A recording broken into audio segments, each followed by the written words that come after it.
Welcome to Power Up Memphis. I'm your host, Gale Jones Carson, the Vice President of Community and External Affairs for Memphis Like Gas and Water. The aim of Power Up Memphis is to take you, our customers, on an inside tour of MLGW to share our programs and operations with you. And by doing so, we can all better understand how we function as your utility provider. Today's guests are MLGW's President and CEO J.T. and Cruz Iglesias, who is a lead energy technician in MLGW's Energy Services Department. So today we're going to talk about our power supply, and we need an update.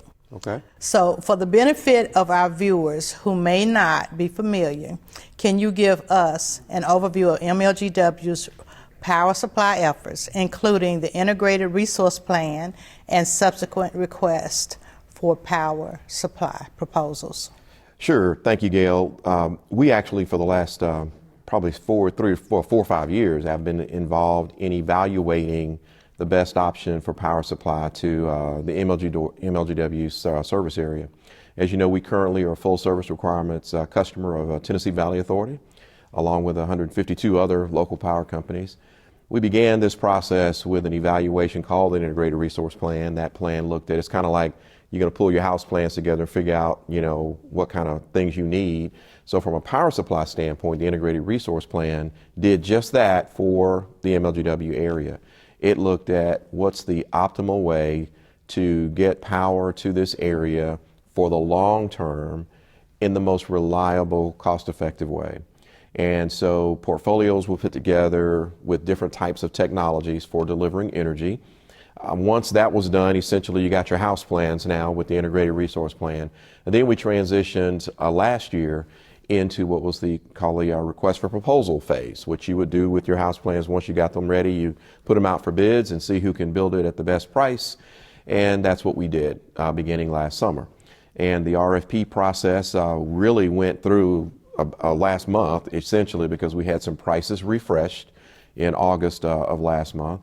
And ultimately, after going through that whole process, we came down to the recommendation to our board on September 1st that we remain with TVA, but not just in our current scenario, but under what's called the long-term partnership arrangement, which would allow us to take advantage of a number of other things that we can't take advantage of now, and give the best value to our customers in terms of lowering the price and giving us an opportunity to do more with renewables and other things for the long term. So that is our recommendation to the board. And we sit here now in a public comment period for the next several weeks until the board deems it's appropriate to move on. And we will then make a formal recommendation to the board in a resolution asking for them to vote on that probably sometime before the end of the year. Okay, so you mentioned that we are, TVA is our primary supplier of energy, electricity, and we have been a customer of TVA for about 80 years. We are their largest customer. So why now, or these last few years, did we decide to take a look at our energy sources and costs and what we can do better for our customers? What brought us here today? Yeah, so my understanding is prior to my arrival here about 4.5 years ago, there was a look back in the 90s, just a relatively cursory look at what we should do. But this was the deepest dive, most thorough look in our history in terms of how we should be served.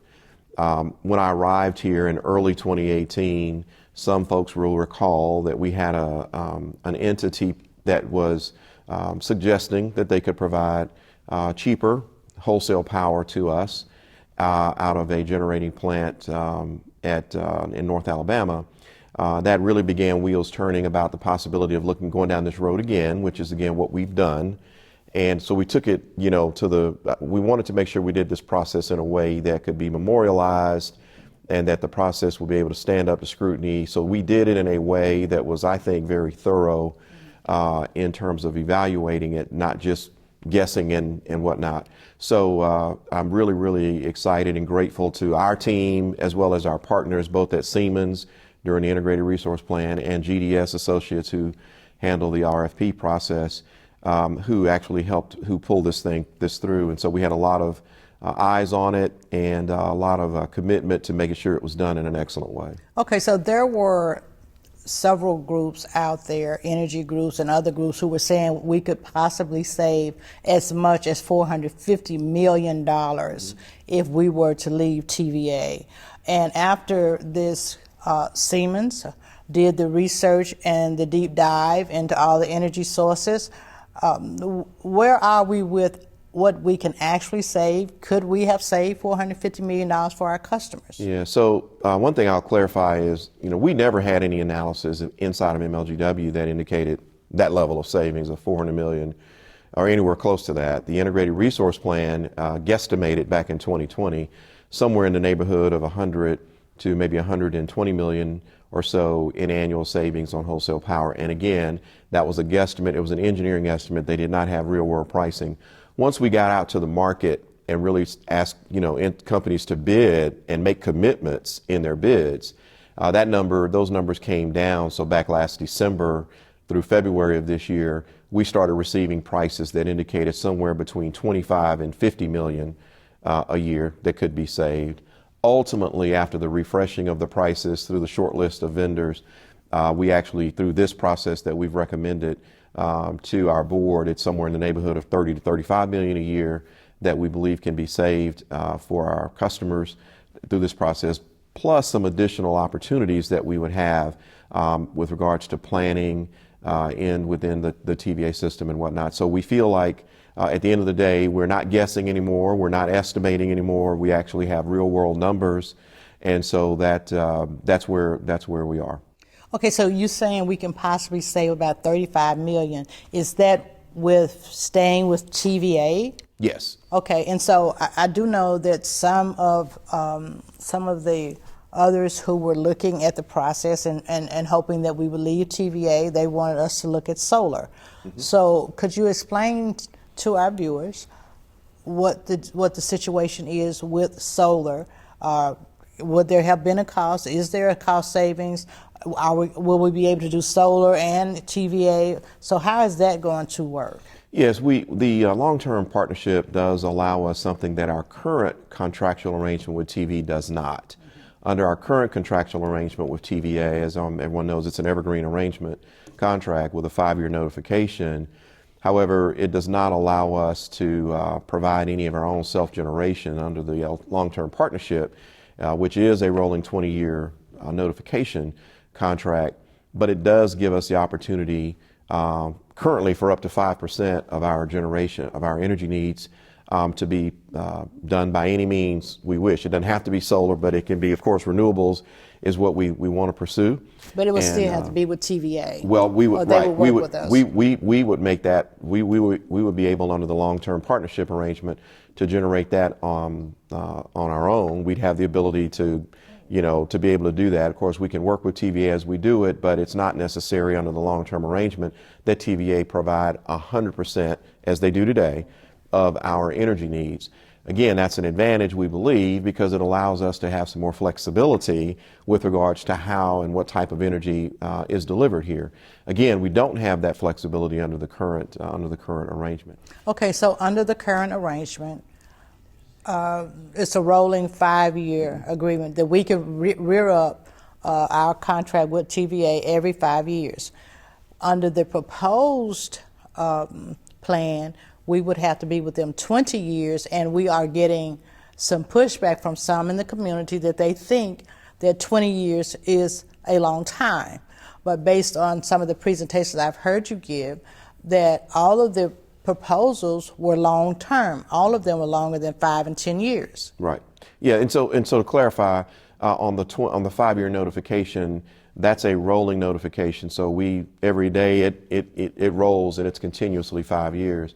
The 20 years would be the same. Let me just be clear. One of the things that I think is important in this business, and we found this out when we went out to the market, there are no short-term deals in the energy market per se that provide the kind of value that we believe our customers want and need, and that would maintain the continuity, resilience, and reliability at a wholesale level.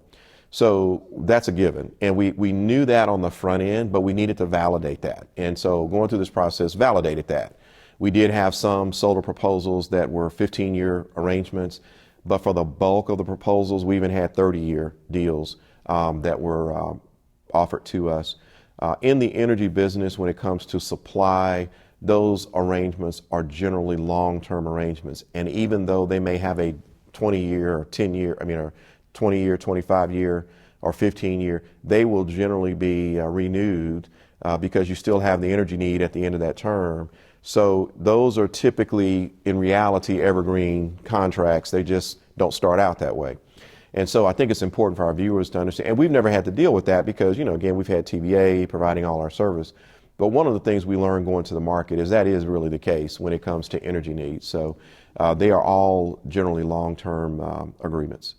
So say, for example, we decided, just hypothetically, to leave TVA, and we would have to give them a 5-year notice. So at the end of 5 years, what all will we have had to do to make sure our customers have reliable electricity at the end of 5 years? Will we be able to will we have to build transmission lines? Will we have to go across the water? What all would be required that we must do at the end of 5 years if we left TV, if we gave them a 5-year notice today? Yeah, so the reality that we learned also in this process is that going through a separation from TVA would require a great deal of work and investment.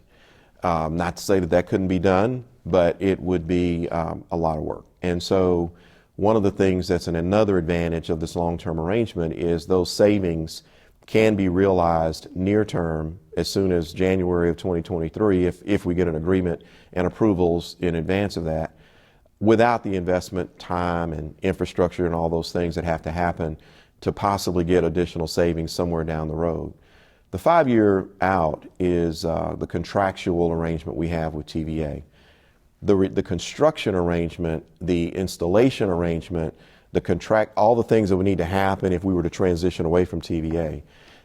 We don't know exactly how long that would take. We know it would take a very long time. We also know in this marketplace what we've seen lately have been changes with regards to inflation and supply chain challenges and all of those things. So a lot can happen in not too long of a time. We saw that happen with the potential savings that swung with our vendors that bid on this in just a matter of 6 to 8 months. So I say all that to say that when we hear 5 years, we typically think, okay, we've got 5 years to make something happen. I would say that would be a challenge anyway for us to make that happen, to be able to completely separate. We have to get agreements for, as you mentioned, transmission lines going across the Mississippi River.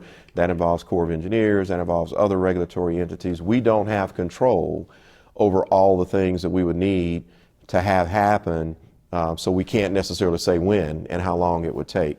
Suffice it to say that we do know that anything we would do other than the current arrangement electrically that we have with TVA would certainly be a fairly large challenge. Okay, yeah, because some people, I think some of our customers don't realize what all would be involved if we were to leave TVA. And also, I guess we probably need to point out also, when we have outages here in Memphis and Shelby County, those outages have nothing to do with the service that we receive from TVA. Right.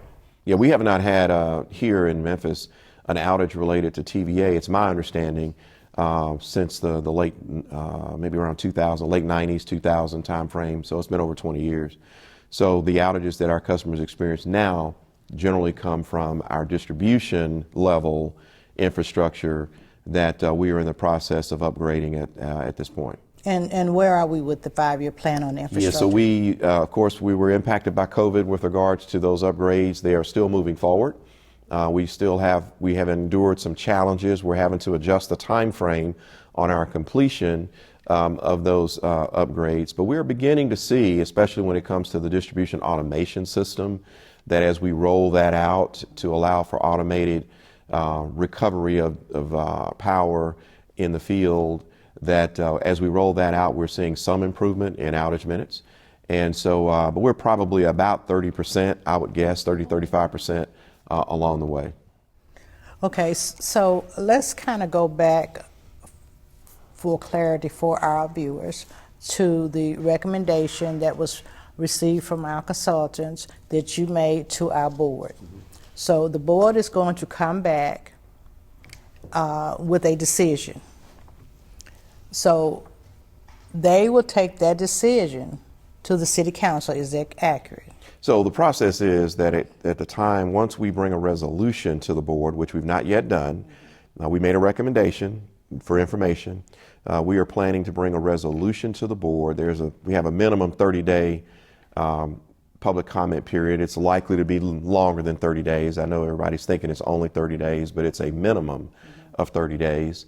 But we are going to bring our board a resolution on which we would ask them to vote at some point before the end of this year. If our board approves that resolution, which will look pretty much exactly like the recommendation, if they approve that resolution, then it goes to the city council for the city council's approval or disapproval.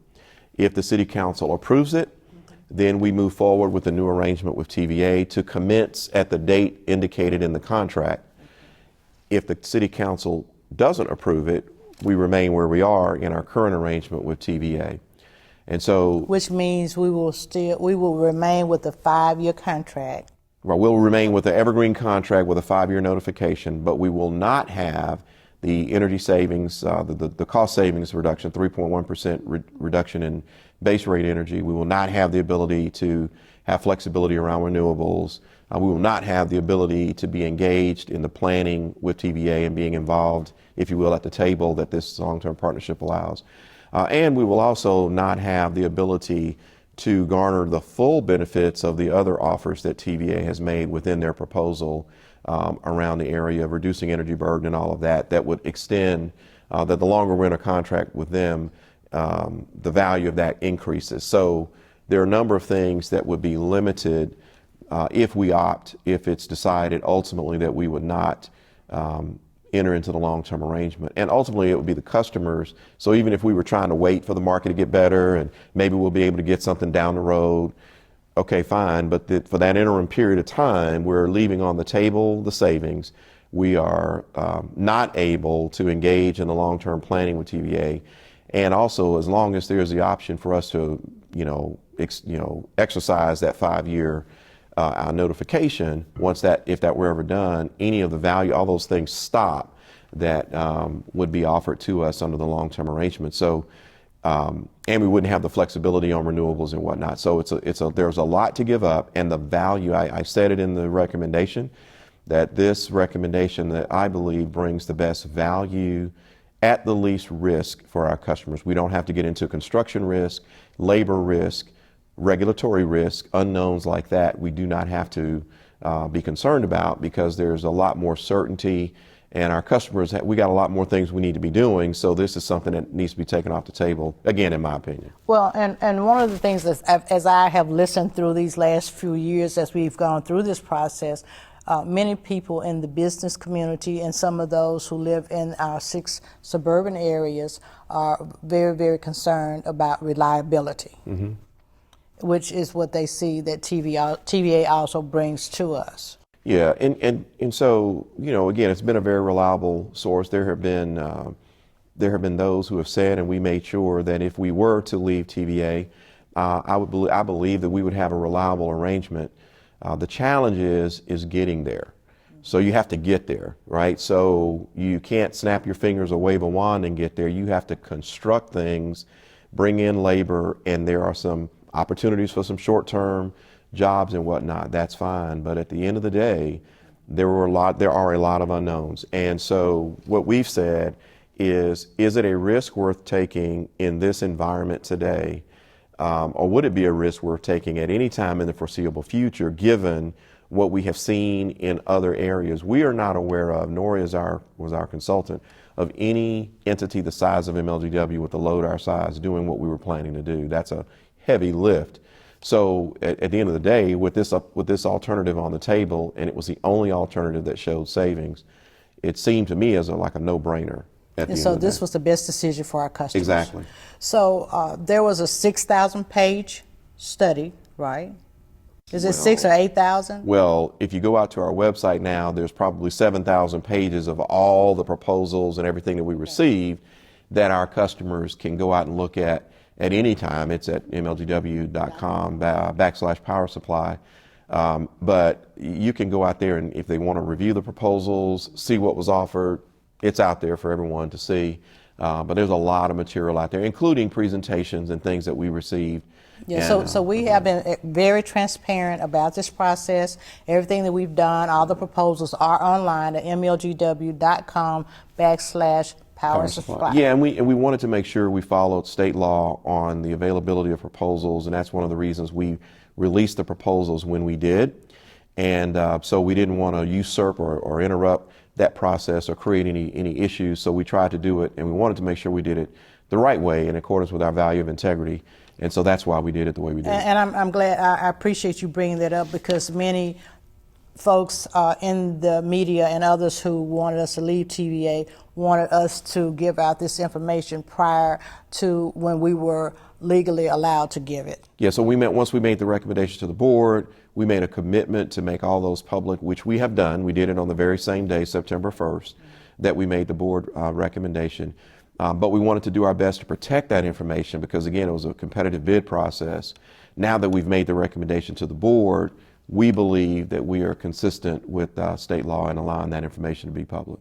And so our customers can go to mlgw /power supply and submit comments during this 30 to possibly... Yeah, so the comment is, we have a portal. A portal, okay. And the portal is that the mlgw.com /power supply is where they can go find all the documents. The documentation. The portal is actually an email address, and we'll have to make sure we put that on the screen so folks can see that. We'll make that available for our viewers. They'll be able to where see they that. Can go and they can, any comments or questions they have. And those will get to the board in the interim time prior to any vote. And again, it's at the board's discretion when the vote is held. So people need to also understand that. The board can decide however long they want to take before they actually act. They don't have to act tomorrow or in 31 days or 40 days. They can do it at their own discretion. Well, this is a major decision, and sure, absolutely. They just need to take the time that they need to sure. make the best decision for our customers. Absolutely. So we are about to end. So is there anything that you would like to leave with our viewers before we close? Well, one thing I just want to make sure folks understand, Gale, is that when we went through this process, we did it at the end of the day. We started with the way we wanted to finish it. As my mother always says, start something like you want to finish it. So we began this process in the Integrated Resource Plan by saying we're going to do what's in the best interest of our customers. And so throughout this process, we were governed by that. And that's really, at the end of the day, the way we made this recommendation was really thinking about not all the other noise and things that have been said. And I get it, people have interest, and that's great. But our interest is for all customers that we serve, and not one segment, not one interest, it's everybody. And so we've tried to balance it as best we could, and we think the recommendation reflects that. Thank you so much for the information you shared with us. I'm hoping that our viewers will find it most informative and useful and valuable. All right, good deal. Thank you. Thank you. Thanks for staying with us. This segment of the show, we're going to be talking with Cruz Iglesias. He is the lead energy technician in our Energy Services Department at Memphis Light, Gas, and Water. Thank you, Cruz, for being with us today. Thank you for having me. Okay, so we're going to be focusing on a duct system, air conditioning, and filters. And as we go into another season that's about to change and be a little cooler, so could you talk to us about what our customers can do to save energy and also ultimately reduce their energy costs as they work on saving energy?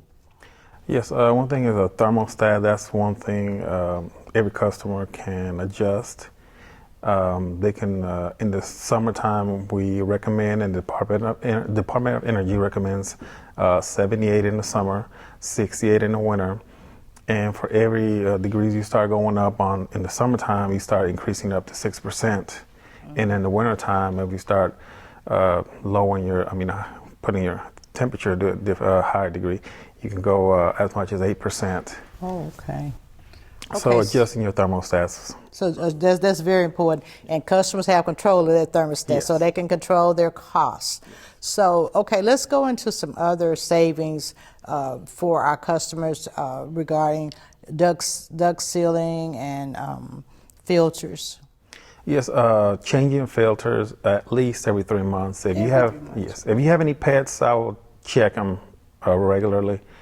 But at least every 3 months, check them monthly and replace them if they get dirty. They have different types of filters, whether it's pleated, whether high efficiency filters, or some other lower efficiency filters, but it's good to always replace them, like I said, every 3 months. So, but they all work, but some are just better than others and require changing less frequently. Yeah, some of them do. Some of them are actually, you can actually wash them and keep on reusing them. We have some here that I can show. These are one of the pleated ones. Oh, okay. And some of them are for allergies. Can that one be washed? No, not this one. Okay. This one is replaced at least every 3 months. Then you have one similar to this one here, which this also replaces every 3 months. Okay. But the difference on these two is this one catches more dirt and allergens and everything versus the other one that lets a lot more dirt through the system. Okay, so can we talk a little bit about the duct sealing? Yes, it's important to seal the ducts. When you go into the attic, you can look at your duct system, see if there's anything disconnected, loose, or crushed. You want to fix those. Then you want to seal them with UL 181 tape or mastic.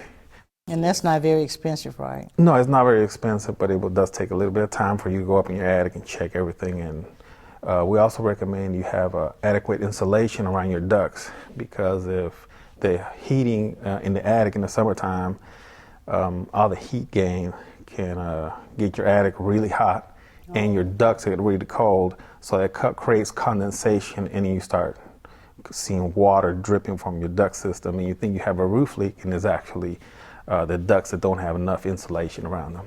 Okay, so is there anything else that you want to share with our customers that they can do to reduce their energy and consumption, and hopefully reduce their energy costs? What are some last things that you would like to share? The last thing that I would have, if possible, having somebody do a regular once a year maintenance on the unit, making sure everything's running adequate. That way they can check the Freon, make sure it's not leaking. In the wintertime, I would, like I said, just changing your filters. That's very important. Checking your ducts, make sure they're not leaky. Adjusting your thermostat and insulation around your ducts. And if possible, later on, maybe adding even more insulation to your attic. That'll reduce your heat load as well. Okay, so the department that you work in, do you all do energy audits for our customers? Yes, we do energy audits, and we don't charge. They're free No of charge, charge, okay. as long as they're in Shelby County. Okay. We can do the energy audits free of charge.